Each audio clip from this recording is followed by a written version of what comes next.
नमस्कार, आप देख रहे हैं व्हाइट पेपर और मैं हूं आपके साथ आशा सरवाल। कार्यक्रम की शुरुआत करेंगे बड़ी खबर के साथ ही बताते चले कि गठबंधन को लेकर अब देखिए किस तरह से अटकलें तो पहले ही लग रही थी, लेकिन फिलहाल नेशनल कॉन्फ्रेंस कांग्रेस की चिट्ठी का इंतजार कर रही है और उसके बाद जम्मू कश्मीर में आगे की कार्यवाही शुरू कर दी जाएगी। मैनिफेस्टो में किए हुए वादे पूरे होंगे, नेशनल कॉन्फ्रेंस की तरफ से बड़ा बयान जारी किया गया और अब आगे की रणनीति क्या होगी ये देखने वाली बात है, क्योंकि 4 निर्दलीय विधायकों ने नेशनल कॉन्फ्रेंस का हाथ थाम लिया है और अब कांग्रेस के बिना भी सरकार बनाने की स्थिति में पूरी तरह से नेशनल कॉन्फ्रेंस है। कांग्रेस के जवाब का सिर्फ यहां पर इंतजार किया जा रहा है और नेशनल कॉन्फ्रेंस की राजनीतिक स्थिति अब लगातार मजबूत हो रही है। बताते चले कि अटकलें ये लगाई जा रही हैं कि कांग्रेस को यहां पर 2 मंत्री पद मिल सकते हैं, जिसमें लगातार उमर अब्दुल्ला की तरफ से भी ये कहा गया कि आज का दिन कांग्रेस को दिया गया है और महज कल अगर उनकी तरफ से कोई जवाब आता है तो वो एलजी के पास पहुंचेंगे और उसके बाद आगे की कार्रवाई को शुरू कर दिया जाएगा। इसके साथ साथ 4 निर्दलीय विधायकों ने नेशनल कॉन्फ्रेंस का हाथ थाम लिया है, जिसमें प्यारे लाल जो कि इंद्रवाल से जीत कर आए थे, सतीश शर्मा छंब कॉन्स्टिट्यूंसी से जीते थे, चौधरी अकरम सुरनकोट से जीते हैं और रामेश्वर सिंह बनी से यहां पर जीते हैं, जिन्होंने नेशनल कॉन्फ्रेंस का दामन थाम लिया है। और इस बलबूते पर देखा जाए तो 42 पहले ही नेशनल कॉन्फ्रेंस के पाले में है, 4 और जुड़ने के बाद बहुमत का आंकड़ा 46 हो गया है। तो जाहिर तौर पर नेशनल कॉन्फ्रेंस खुद अपने बलबूते पर सरकार जम्मू कश्मीर के अंदर बना सकती है, लेकिन अभी भी गेंद कांग्रेस के पाले में छोड़ी गई है। कल तक किस तरह की पिक्चर रहेगी इस पर अब नजर गड़ाना जरूरी है और उसके बाद कल के बाद जिस तरह से रणनीति बनती है, क्या कुछ पूरा काम किया जाएगा, क्योंकि जिस तरह से मैनिफेस्टो के अंदर बड़े दावे किए गए हैं, नेशनल कॉन्फ्रेंस की तरफ से कहा गया है कि उन्हें पूरा करने का काम भी जल्द शुरू किया जाएगा। चलिए पैनल की ओर बढ़ जाते हैं। इस वक्त हमारे साथ पीडीपी से प्रवक्ता है मोहसिन खान, बहुत बहुत स्वागत जुड़ने के लिए। बीजेपी से हमारे साथ सरबजीत सिंह ने ज्वाइन किया है, आपका भी स्वागत। मोहम्मद इमरान काजी हैं, प्रवक्ता है नेशनल कॉन्फ्रेंस से, आपका भी बहुत बहुत स्वागत जुड़ने के लिए। और इनके साथ साथ अहमद एजाज जी भी हमारे साथ जुड़ेंगे, वरिष्ठ पत्रकार हैं, आपका भी बहुत बहुत स्वागत। सबसे पहले तो मैं आऊंगी सरबजीत जी आप ही के पास। नेशनल कॉन्फ्रेंस इस वक्त पूरी तरह से आप देखिए बहुमत के आंकड़े को पार कर चुकी है और खुद ही सरकार बना सकती है, लेकिन बड़ा सवाल उन्होंने ये रखा कि जैसे ही सरकार बनती है उसके बाद मैनिफेस्टो के अंदर जो चीजें रखी गई हैं उस पर काम शुरू हो जाएगा। सरबजीत जी आवाज आ रही है? सरबजीत जी अनम्यूट कर लीजिए प्लीज।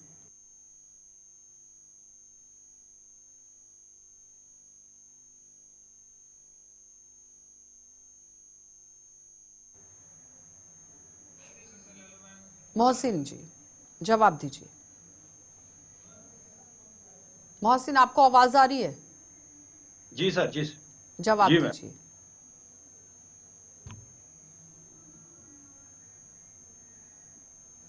मोहसिन जवाब दीजिए। नेशनल कॉन्फ्रेंस पूरी तरह से बहुमत के आंकड़े को पार कर चुकी है, सिर्फ वेट हो रहा है कांग्रेस का। पीडीपी उसे किस तरह से देख रही है? स्टैंड रखिए अपनी पार्टी का। देखिए, हमने सबसे पहले जो जम्मू कश्मीर के लोगों ने जो फैसला लिया हुआ है, इसके लिए सबसे पहले हम जो जम्मू कश्मीर के अंदर नई सरकार बन रही है इसको बड़ी बधाई दे रहे हैं। और जो कारगुजार ये नामवर वजीर आला उमर अब्दुल्ला साहब को जो आज मीटिंग हुई, जिसमें लेजिस्लेटर्स की तरफ से भरपूर समर्थन उनको मिला कि उन्हें ही हम चीफ मिनिस्टर कैंडिडेट डिक्लेयर करते हैं, तो ये बड़ी इसके लिए मैं बड़ी बधाई देता हूं। और जम्मू कश्मीर के अंदर 2014 में इससे पहले चुनाव हुए थे और उसके बाद आज तक सस्पेंडेड बिल्कुल सारा सिस्टम था। तो जहां तक जो नई सरकार बनने को जा रही है, तो हमारा पार्टी की सदर महबूबा मुफ्ती साहिबा ने ऑलरेडी कह दिया है कि हम बराबर के अलायंस के सपोर्ट में हैं और इसके लिए हम बड़ी खुशकिस्मती समझते हैं कि लोगों ने जो आज इस 2024 का जो चुनाव हुआ, इस चुनाव में बड़ी उम्मीदों के साथ वोट कास्ट किया है, बड़े मुद्दों के साथ किया है। जिस प्रकार से 2019 में 5 अगस्त 2019 को 370 की एब्रोगेशन हुई, तो उसके बाद पूरी तरीके से जम्मू कश्मीर के अंदर केंद्र सरकार के हाथ में ही सारा कुछ मामला था और जम्मू कश्मीर के अंदर एक बहुत बड़ा डाका भी डाला गया। यहाँ पर गवर्नर की पोस्ट को हटाकर लेफ्टिनेंट गवर्नर को बिठा दिया गया, चलिए, जिससे अहमद एजाज जी जम्मू भी जुड़ गए कश्मीर हैं के हमारे लोगों साथ। को बहुत बड़ी बहुत स्वागत जुड़ने के लिए। परेशानियों का सामना करना पड़ा। हम्म। तो मैं समझता हूं कि जो नई सरकार आ रही है, इस सरकार से बड़ी उम्मीदें जुड़ी हुई है और हमारी पार्टी का भरपूर स्टैंड है इस अलायंस को। चलिए, इमरान जी जवाब दीजिए। वो कह रहे हैं कि जो मैंडेट लोगों की तरफ से दिया गया है, अब काफी तरीके से उम्मीदें हैं आप लोगों से। देखिए, सबसे पहले हम जम्मू कश्मीर के तमाम लोगों का शुक्रगुजार हैं कि उन्होंने एक बार फिर जम्मू कश्मीर नेशनल कॉन्फ्रेंस पे भरोसा जताया। आज बहुत सारे चैलेंजेस हैं अब आगे, क्योंकि जिस हालात से पिछले 5 साल से जम्मू कश्मीर गुजरा है, उन हालातों को ठीक करने में जम्मू कश्मीर नेशनल कॉन्फ्रेंस कोई कसर नहीं छोड़ेगी। बाकी रही, हमने जितने भी वादे नेशनल कॉन्फ्रेंस में जो भी अपने वादे मैनिफेस्टो में किए हैं, उस पर काम करने का सबसे पहले काम शुरू। जैसे उमर साहब ने पहले कहा कि पहले ही कैबिनेट में रेजोल्यूशंस पास करेंगे, हम जो भी कोई फैसले यहाँ पे हुए हैं उसके अगेंस्ट में हम फैसला एक रेजोल्यूशन पास करेंगे। बाकी रही जितने भी इश्यूज हैं उन पे काम किया जाएगा, और जो हमारे स्टेट होल्ड, वो तो हमारे राइट्स हैं, उन राइट्स के लिए तो हमें लड़ना पड़ेगा और हम वो लड़ाई को जारी रखेंगे। ठीक है। और हमें उम्मीद है, जैसे सरबजीत जी सेंट्रल गवर्नमेंट वो ने कह रहे हैं कि वादा जैसे ही किया है, असेंबली बनती है रेजोल्यूशन को पास करेंगे और जो मैनिफेस्टो में लिखा गया है उस पर काम होगा। देखिए आशा जी, पहले तो बड़ी खुशी की बात है कि आज ऐसा माहौल बना है, जो जम्मू कश्मीर में आज वोटिंग हुई है, इतने परसेंटेज वोट जो कश्मीर में भी पड़ा है, और इसका सारा श्रेय माननीय प्रधानमंत्री मोदी जी और भारतीय जनता पार्टी की सरकार को जाता है। और रही बात इनके मैनिफेस्टो की, इनका मैनिफेस्टो जो है उसमें बहुत सारी ऐसी बातें हैं। क्या पहले तो कांग्रेस जो 370 है उसको वापस लाने में उनका क्या स्टैंड है, फिर इन्होंने 1 लाख रोजगार देने हैं, जम्मू के लोगों के मीटर यहाँ से उखाड़ के तवी में फेंकने हैं और श्रीनगर वालों के मीटर झेलम में फेंकने हैं, 200 यूनिट बिजली फ्री देनी है। तो ये सारे मैनिफेस्टो में इन्होंने लिखा हुआ है। पाकिस्तान से बात होगी, ये सारा इनका मैनिफेस्टो है। इमरान जी तो जवाब दीजिए। तो मैं समझता हूँ कि ये सारी बातें करने में नेशनल कॉन्फ्रेंस सक्षम इमरान जी जवाब दीजिएगा। ना ये कर सकती है। इन्होंने पहले भी जम्मू कश्मीर को एक आग में झोंका है, और वहां डूबती हुई किश्ती और कैसे आग से बाहर कश्मीर को भारतीय जनता पार्टी और माननीय प्रधानमंत्री मोदी जी की सरकार ने लाया है। आज शांति है, आज वहाँ टूरिस्ट आ रहा है, तो हमें शंका है कि आवाज आ रही है। अब तो इलेक्शन भी हो चुके हैं, रिजल्ट भी आ चुका है, लोगों ने अपना मैंडेट जो दिया था वो लोगों के सामने डिक्लेयर भी हुआ है। अब तो मैं गुजारिश करता हूं भाजपा वालों से कि कम से कम अब तो इस रियासत के लिए कुछ अच्छा सोचिए, कुछ अच्छा बोलिए। लोगों ने आपको नकारा है, जो पॉलिसीज आपने अपनाई थी जम्मू कश्मीर के लिए उसको रिजेक्ट किया है जम्मू कश्मीर के लोगों ने। जहां पे आप देखेंगे कि जो हमारे 29 सीटें ली हैं, 5 साल से 4 सीटें बढ़ाई हैं। एक सेकंड सर, मेरे को बात कंप्लीट कर लीजिए प्लीज। आप जब बोलते हैं मैं बीच में नहीं बोलता, प्लीज। इन्होंने यहाँ पे भाजपा ने नारा लगाया, 50 पार का नारा लगाया। कहाँ है आज वो 50 पार? ये भाजपा का बड़ा अच्छा पीआर करने का तरीका है कि जितना झूठ बोल सके, जितना अगले को कोस सके, कोसो नेशनल टीवी पे, अहमद सोशल मीडिया पे, और लोगों को गुमराह करो। हाँ इमरान जी, अहमद एजाज जी, जिस तरह से नेशनल कॉन्फ्रेंस 46 सीटें ऑलरेडी उनके पास आ गई है, बहुमत के आंकड़े को वो पार कर चुके, लेकिन अभी वेट किया जा रहा है। चिट्ठी लिखी गई है कांग्रेस को कि अपना पक्ष रखें, क्या वो चाहती है, लेकिन संकेत ये है कि 2 मिनिस्टर कांग्रेस के हो सकते हैं। अब यहाँ पर सवाल यह है कि सरकार अगर बनती है तो फिर किस तरह की सरकार रहेगी? मसला तो वही है, लोगों ने बढ़ चढ़ के इलेक्शन में हिस्सा लिया, वोट भी डाले, अपने मसाइल को लेकर कि इनके 10 साल से जो मामला बन गए जम्मू कश्मीर में और लोगों की परेशानियों को लेकर बहुत एक्सपेक्टेशंस के साथ, उम्मीदों के साथ लोगों ने अपने नुमाइंदों को चुना है, जिसमें कॉन्फ्रेंस के बहुत सारे मेंबर्स आ गए और फॉर्मेट भी बन रही है। लेकिन असली मसला आएगा, गाड़ी वहां रुकेगी जब डिलीवरी की बात हो जाए। जब गवर्नमेंट डिलीवरी पर आएगी, वो सेरेमनी के बाद, गवर्नमेंट बनने के बाद डिलीवरी पर गाड़ी रुकेगी, क्योंकि अभी ये जो इलेक्शन है यूपी में है, एलजी के पास ज्यादा पावर्स है और जो गवर्नमेंट बनेगी उसके पास पावर्स नहीं है। तो फिर मसला चलेगी कैसी बात? डिलीवर कैसे जो भी हुकूमत अब 370 के मुद्दे को लाया गया है कि वापस लाने के लिए प्रयास होगा। सेंट्रल गवर्नमेंट जिसकी क़यादत बीजेपी कर रही है, जब तक उनका उसके साथ तालमेल नहीं होगा, कॉन्सेप्ट नहीं होगा, तो तब तक मुझे लगता है एक छोटा भी मसला। इमरान एजाज जी जवाब दीजिए। वो कह रहे, ठीक है इमरान काजी जी जवाब दीजिए। जहाँ तक मैनिफेस्टो का ताल्लुक है, हाँ कीजिए बात अपनी पूरी। जहाँ तक मैनिफेस्टो का ताल्लुक है, जहाँ तक मैनिफेस्टो का ताल्लुक है, अचीवेबल है, उसमें कोई खास बात नहीं है कि जो अचीवेबल नहीं है। माशवाई 370 जिसमें बहुत सारी दिक्कत आएगी, खासतौर यहाँ इस गवर्नमेंट में शायद बात भी नहीं होगी, उसके कोई भी उसमें डिस्कशन होगा करने की बात है। लेकिन उसके साथ साथ जो बाकी इशू उनमें भी शायद जैसे प्रिजनर्स की बात की गई है,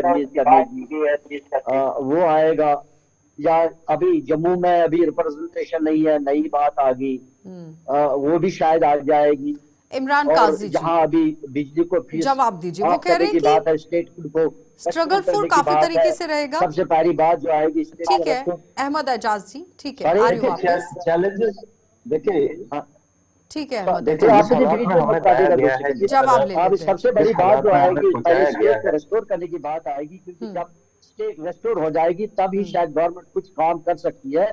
और स्टेट रेस्टोर करने के लिए अगर हम ये भी कहेंगे कि भाई होम मिनिस्टर ने पार्लियामेंट में ये कमिटमेंट करी है, इसको रेस्टोर किया जाएगा, लेकिन उसने एक राइडर रखा है कि अप्रोप्रिएट टाइम, उसने बोला है अप्रोप्रिएट टाइम, तो वो अप्रोप्रिएट टाइम शायद होम मिनिस्टर। ठीक है अहमद एजाज जी जवाब दीजिए। काजी जी वो कह रहे हैं कि स्टेटहुड को दोबारा से लाने की जिस तरह से बड़ी बात आपकी तरफ से होती थी, ये एक बड़ा मुद्दा रहेगा, लेकिन चुनौतियां काफी तरीके से रहेंगी। बीजेपी के साथ हाथ मिलाकर ही काम करने की जरूरत पड़ जाएगी, क्योंकि डिलीवरी का टाइम है। जैसे ही ओथ सेरेमनी होगी, उसके बाद जो वादे दावे किए थे उनको डिलीवर करने का समय है। नहीं है कि बहुत चैलेंजेस हैं, जिस हालात में हम बहुत समय रिड्यूस की गई है, और जो कन्फाइन किया है हमें बहुत सारे लिमिटेड पावर्स के साथ, उसमें चैलेंजेस तो हैं, इसमें कोई शक नहीं है। अब इसमें देखने वाली दो चीजें हैं। एक, हमने जो इलेक्शन लड़ा है, हमने लोगों के बीच में इश्यूज की बात की है, एक राइट्स की बात की है। इश्यूज में हमने जितने भी बेसिक फैसिलिटीज है, जैसे और राशन का मसला है, बिजली का मसला है, पानी का मसला है, अनएम्प्लॉयड का मसला है। दूसरी चीज है जो राइट्स का मसला है, हमारे स्टेटहुड का मसला है, बाकी 370 का मसला है। इसमें कोई दोहराया नहीं है कि हम एक प्लेटफॉर्म क्रिएट करेंगे जिसमें कंटिन्यूसली एक प्लेटफॉर्म, एक टॉक्स चलेंगी गवर्नमेंट ऑफ इंडिया के साथ, जिसमें स्टेटहुड की, जैसे स्टेटहुड के लिए खुद प्राइम मिनिस्टर ने, home minister on the floor of the parliament ये प्रॉमिस किया है people of Jammu and Kashmir के साथ कि हम स्टेटहुड को जल्द से जल्द रिस्टोर करेंगे, और हमें उम्मीद है अब वो वक्त आ चुका है। ठीक है सरबजीत जी, इसका जवाब मैं आपसे, चलिए सरबजीत जी आप ही के पास आऊंगी। राज्य के दर्जे को बहाल करने का जो आपकी तरफ से भी बड़ी बात कही जाती है, वो कह रहे हैं उसके लिए अब जद्दोजहद होगी सबसे पहले। देखिए आशा जी, पहला नंबर तो जो ये बात कर रहे हैं दफा 370 और 35, ये तो अब आप कह सकते हैं कि ये पास्ट है, ये चला गया, इसको भूल जाना चाहिए। रही बात जहां स्टेटहुड देने की, तो माननीय प्रधानमंत्री जी ने कहा हुआ है जो सही वक्त पे स्टेटहुड जो है वो दिया जाएगा, ऐसी कोई बात नहीं है। लेकिन यहाँ तक इनका करनी और कथनी में फर्क है। नेशनल कॉन्फ्रेंस का पहले भी हमने राज देखा है। दशकों तक इन्होंने जम्मू कश्मीर पे कैसा राज किया, कैसे यहाँ के नौजवानों को आतंकवाद में झोंका, पाकिस्तान का एजेंडा, कैलेंडर, यहाँ आए दिन सिक्योरिटी फोर्सेस पे क्या कुछ नहीं होता था। तो मैं समझता हूँ ये ऐसी स्थिति और ऐसी परिस्थितियां अगर रहती हैं, अगर इसको मेंटेन करेंगे शांति के लिए सारा, तो केंद्र तो सहयोग करेगा। इमरान काजी ऐसी जी कोई बात जवाब नहीं। दीजिए। वो कह रहे हैं कि अगर पीसफुल तरीके से चले तो केंद्र तो सहयोग करेगा। देखिए, मुझे नहीं समझ आता है ये कहाँ से ये भाजपा ऐसी ऐसी बातें करते हैं। अब मैं इनसे हाथ जोड़ के निमंत्रण करता हूँ कि अब बस कीजिए। लोगों ने आपको दिखा दिया कि हम नेशनल कॉन्फ्रेंस के साथ थे, और जो उन्होंने नेशनल कॉन्फ्रेंस ने यहाँ पे जो किया, हम उसी से खुश थे। जो रोजगार उन्होंने दिया, इंफ्रास्ट्रक्चर दिया, रोड दिए, बिल्डिंग्स दी, स्कूल्स दिए, एम्प्लॉयमेंट दी, कारोबार दिए, हम उससे खुश थे। हम इसके बाद फिर नेशनल कॉन्फ्रेंस को चुनना थे। ये किस चीज की बात करते हैं? आप मुझे एक चीज बताइए, ये कह रहे हैं पाकिस्तान पाकिस्तान पाकिस्तान। अगर कश्मीर एक इंटरनल इशू है हमारा, तो क्यों एक ड्यूरिंग द इलेक्शन क्यों फॉरेन डेलीगेट्स को यहाँ पे बुलाएगा? क्या दिखाने के लिए उनको बुलाया जा रहा था? तो जब वही फॉरेन डेलीगेट्स जब कोई टिप्पणी करते हैं जम्मू कश्मीर के ऊपर, उसकी गवर्नमेंट ऑफ इंडिया ये कहती है कि ये हमारा इंटरनल मसला है, फिर आज आप उनको क्यों ला रहे हो यहाँ पे? नेशनल कॉन्फ्रेंस में हमेशा जवाब दीजिए सरबजीत जी जल्दी से। देखिए आशा जी, वही बात आ गई ना कि ये लोग कभी कुछ कहते हैं, कभी कुछ कहते हैं। जब तो इनको इलेक्शन लड़नी थी, इनका मैनिफेस्टो था। मैनिफेस्टो में ये कैसी बातें करते हैं, आज इनके तेवर चेंज हैं, क्योंकि इनको मालूम है कि जो मैनिफेस्टो में हमने कहा है वो पूरा होने वाला नहीं है। और ये भी पता है जो बड़े बड़े वादे इन्होंने किए हैं यहाँ पीडीपी 3 सीटों पर सिमट गई। क्या लगता है कि पीडीपी पार्टी की तरफ से कहां पर कमियां रह गई? क्योंकि कैंपेन तो बहुत अच्छे से आप लोगों की तरफ से भी चलाया गया और प्रायोरिटी ऑफ लोकल्स भी चलाया गया, लेकिन उसके बावजूद भी मैंडेट नहीं मिला। देखिए, ये जमहूरी तर्ज अमल पे अगर हम बात करेंगे तो ये लोगों का मैंडेट है और उसको हम तस्लीम करते हैं। और कहीं न कहीं पार्टी के कुछ इंटरनल मैटर्स थे, उसकी वजह से कहीं न कहीं कमजोरियां आयत हुई। लेकिन जहां तक यहाँ पर जो डिस्कशंस हो रही है 370 के हवाले से, जम्मू कश्मीर के लोगों ने जो अलायंस बना हुआ है उसको हाई मार्जिन का मैंडेट देकर कहीं न कहीं जम्मू कश्मीर के अंदर जो पिछले 10 सालों से भारतीय जनता पार्टी के हवाले से जो मुश्किलात का सामना करना पड़ा लोगों को, अगर हम देखेंगे 2023 के जनवरी में जम्मू कश्मीर के अंदर पीला पंजा लगा। उसकी उम्मीदें लोगों ने नहीं रखी थी जब 2014 में केंद्र के अंदर या जम्मू कश्मीर के अंदर सरकार बन के आई। और जहां तक 370 और 35A की वापसी की जो बात है, जम्मू कश्मीर के अंदर कहीं न कहीं मेजॉरिटी वाली सरकार बन रही है। अगर 2/3 मेजॉरिटी बनती है तो उस सरकार को ये हक होता है कानून बदलने का। और कहीं न कहीं जम्मू कश्मीर के लोगों ने आज बड़ी उमंगों, बड़ी उम्मीदों के साथ अपना वोट कास्ट किया है। जिस भी राजनीतिक दल को जो मैंडेट मिला है, लेकिन जिस क्षेत्र से चुन के आया है, कहीं न कहीं लोगों ने बड़ी उम्मीदों के साथ वोट कास्ट किया है। अगर हम बात करेंगे कि जम्मू कश्मीर के अंदर माइक्रो इकोनॉमिक प्रॉब्लम्स पर सॉल्व करने के लिए पिछले 10 सालों में हमारे जिस तरह से पीडीपी के प्रवक्ता भी कह रहे हैं कि जनता ने मैंडेट दिया है, तो बहुत अच्छे से उन्होंने अपनी बात को सोच समझ कर रखा है और उसका वो स्वागत भी करते हैं। लेकिन सवाल यहाँ पर ये बन जाता है कि बीजेपी के साथ मिलकर चलने के अलावा क्या दूसरा कोई रास्ता है? कि जिस तरह से 46 का आंकड़ा लेकर चल रही है नेशनल कॉन्फ्रेंस, लेकिन जब आपको काम कराने की बारी आएगी तो आपको तालमेल करने की यहाँ पर बहुत जरूरत पड़ने वाली है आने वाले समय में। और अगर वो तालमेल नहीं बनता है तो फिर ये सरकार कितने समय तक चलेगी, ये बड़ी बात है। देखिए, लोगों ने वोट इसीलिए दिया कि उनके मसले हल हो। जब मसले किसी भी तरीके से हल ना हो तो मसले तो पैदा हो जाएंगे। हुकूमत चलाने का कोई मतलब ही नहीं है। लेकिन मेरा मानना है कि अब ये डिपेंड करेगा कि अप्रोचेस कैसे रहेंगे, क्योंकि बीजेपी के पास भी इश्यूज रहेंगे। जो मैनिफेस्टो नेशनल कॉन्फ्रेंस ने दिया है उसमें जो भी अचीवेबल है 370 को छोड़ के, अभी हमारे भाई साहब बता रहे थे कि 35A भी अचीवेबल है, ऐसा नहीं है। क्योंकि 35A के तहत क्या है, नौकरियों की हिफाजत है, उसमें प्रोटेक्शन है और जॉब की प्रोटेक्शन है। 35A में तो उतना ही है, उतना नहीं है। वो ऐसा प्रोटेक्शन जो है वो रियासत से बाहर, जम्मू कश्मीर से बाहर भी, बाहर के रियासतों में अवेलेबल है अभी। मगर ये डिपेंड करता है कि अप्रोच क्या रहेगा। स्टेट गवर्नमेंट जो कल को बन रही है उसका अप्रोच, वो क्या अप्रोच करेगी और फिर बीजेपी का रिस्पॉन्स कैसे रहेगा, ये इट ऑल डिपेंड्स अपॉन कि उसके ऊपर की क्या सेटलमेंट बनता है, कहाँ किसका पॉइंट को एकोमोडेट किया जा रहा है। हालांकि बीजेपी के भी कंसर्न्स हो सकते हैं कि जो जायज हो सकते हैं, और जब तक बीजेपी के कंसर्न को एड्रेस नहीं किया जाएगा मुझे नहीं लगता कि तब तक कोई आगे कोई बात बनने की बात होगी।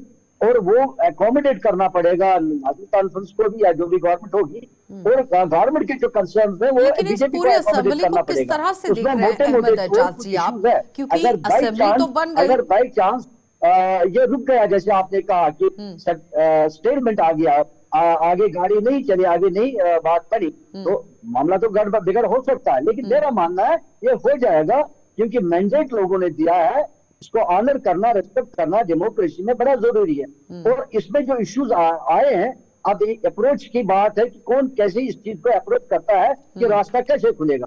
आई थिंक दोनों की रिस्पॉन्सिबिलिटी है, स्टेट गवर्नमेंट की जिम्मेदारी है जो भी होगी अभी गवर्नमेंट, और सेंटर की गवर्नमेंट की भी जिम्मेदारी है कि वो देखे कि लोगों के हित के मामले में क्या सही है वो कर। लेकिन अहमद एजाज जी, मैं आपसे एक बात समझना चाहूंगी।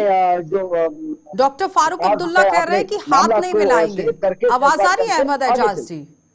डॉक्टर फारूक अब्दुल्ला कह रहे हैं कि बीजेपी के साथ हाथ मिलाना नामुमकिन है, तो हाथ मिलाए बिना काम कैसे होगा? नहीं, हाथ ना मिलाया जाए, अगर डायरेक्टली पार्टिसिपेट ना किया जाएगा गवर्नमेंट को स्टेट लेवल पर, वो माना जा सकता है। सबसे बड़ी दिक्कत जो मुझे लग रही है कि वो नेशनल कॉन्फ्रेंस के साथ शायद बीजेपी को इतनी दिक्कत नहीं आएगी एकोमोडेट करने में, एडजस्टमेंट करने में, शायद कांग्रेस की बात आ जाएगी, क्योंकि कांग्रेस के साथ बीजेपी की दिक्कत रहती है और रहेगी भी।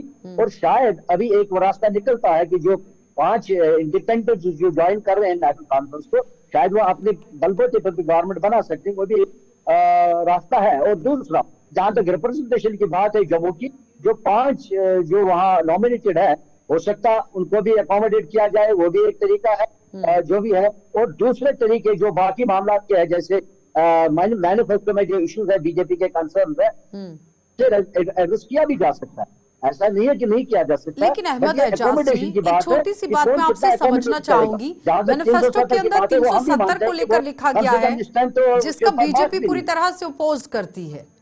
अब सहमति किस तरह से बनेगी, क्योंकि काम तो यही मैनिफेस्टो को लेकर करना है, उसी पर सहमति चाहिए, कैसे बन पाएगी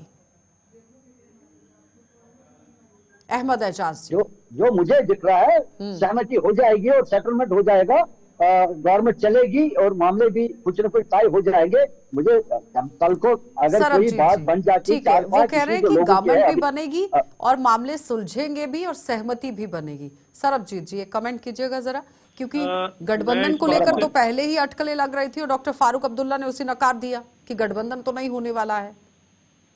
हाँ बिल्कुल आशा जी, ये बिल्कुल सही कह रहे हैं पत्रकार साहब कि यहाँ पर जो सरकार बनेगी, अगर ये भारतीय जनता पार्टी और केंद्र सरकार के सहयोग से चलेगी, सबसे पहले तो कांग्रेस इनके साथ है, तो जो भारतीय जनता पार्टी को दिक्कत है, अगर ये इंडिपेंडेंट बनाते हैं और एक कॉमन मिनिमम प्रोग्राम के तहत जो भी सेंटर जो आज चाहता है, बाकी रही बात यहाँ इनको ये पता होना चाहिए 370 से पहले हमारी यहाँ महिलाओं के हक हकूक क्या थे, जो हमारी बहनें थी इमरान वो अगर काजी बाहर जी, शादी, ठीक ये है, बहुत समय सारी का बातें अभाव हैं है, इस तरह से वो। कहानी नहीं जी, सरबजीत जी। जी। वो कह रहे हैं और कि इंडिपेंडेंट के साथ अगर आप आते हैं तो बीजेपी के साथ सहमति बन सकती है, लेकिन उसके लिए आपको बिल्कुल बिल्कुल, कांग्रेस अगर को बाहर कांग्रेस करना को पड़ेगा। बाहर करते हैं, क्या अपने अलायंस कांग्रेस को पार्टनर बाहर को का एनसी रास्ता यहाँ पर बाहर दिखाते हैं, करेगी इमरान काजी जी? बिल्कुल सहमति बन सकती है, बिल्कुल बन सकती है। एक सेकेंड, जवाब अगर ले लीजिए। कांग्रेस को बाहर निकाल के ये अपनी सरकार ठीक है बनाते हैं, मुझे सरबजीत जी, लगता है जवाब बहुत ले अच्छा लीजिए। अब कदम। इमरान जी जवाब दीजिए जल्दी से, क्या कांग्रेस को बाहर करेगी एनसी? देखिए देखिए आशा जी, नेशनल कॉन्फ्रेंस इस वक्त अपनी मेजोरिटी में भी सरकार बना सकती है, लेकिन हम एक अलायंस में हैं, हम अपने अलायंस पार्टनर्स के साथ जा रहे हैं और अलायंस पार्टनर के साथ गवर्नमेंट फॉर्मेशन होगी। लेकिन वो तो कह रहे हैं कि अगर कांग्रेस बीजेपी आती के है तो साथ फिर हाथ सहमति मिलाने नहीं की बन पाएगी। एक अगर एक कांग्रेस सेकंड को बाहर करती है एनसी तो फिर सहमति दूसरी बन रही पाएगी। बात, दूसरी रही भाजपा से सपोर्ट लेके बाद सरकार बनाने की, वो इम्पॉसिबल, नेक्स्ट टू इम्पॉसिबल है। बाकी रही बात, मुझे एक चीज आप बताइए, यहाँ पे सारे बैठे हुए प्रवक्ता आप बैठे हैं यहाँ पे, मुझे ये बताइए क्यों प्रॉब्लम्स आएंगी?